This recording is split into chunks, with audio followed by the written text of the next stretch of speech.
First embroidering machine అంటే నేను first చూడడం యూట్యూబ్ లో చూసి అసలు దీని గురించి నాకు అసలు ఏమి తెలీదు. అసలు ఏం తెలీదు, ఊరికే చూడడం వరకే. రోజు ప్రతి ఒక్క రోజు చూస్తూ ఉండేదాన్ని నేను. అసలు సరే అని చెప్పని మా ఆయనతో మాట్లాడి హైదరాబాద్కి వెళ్ళి చూసొద్దాము ఒకసారి ఎలా ఉంటుంది ఏమి అనేసి అని హైదరాబాద్కి వెళ్ళాము. అసలు రాజంపేటలో కానీ ఎక్కడా కానీ ఈ మిషన్ అనేది లేదు. వేరే వేరే మిషన్లు ఉన్నాయి కానీ ఈ మిషన్ అనేది లేదు అసలు.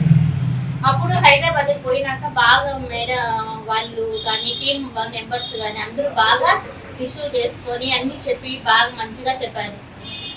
చెప్పిన తర్వాత ఇంటికి వచ్చినాము. ఇంటికి వచ్చినాక అదే ఇంకా చేసుకున్నాము. మిషన్ అయితే వచ్చింది. వచ్చిన రోజు అసలు నాకు అసలు ఏమి అర్థమే కావటం లేదు.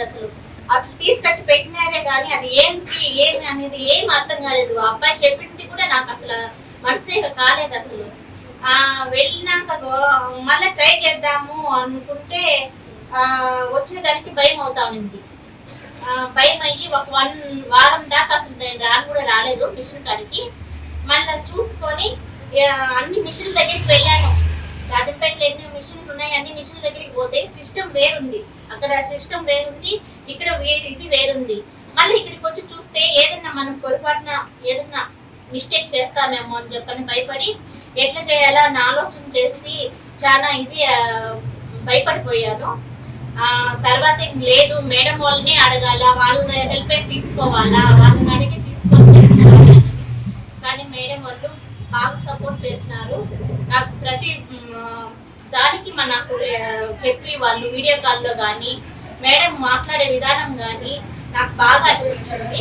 వాళ్ళు చేసే మనకి ఏదైనా కానీ ఉపాధి కల్పించేదానికి వాళ్ళు చాలా కష్టపడుతున్నారు. చాలా సర్వీస్ బాగుంది. థ్యాంక్ యూ మహాలక్ష్మి మేడం గారు.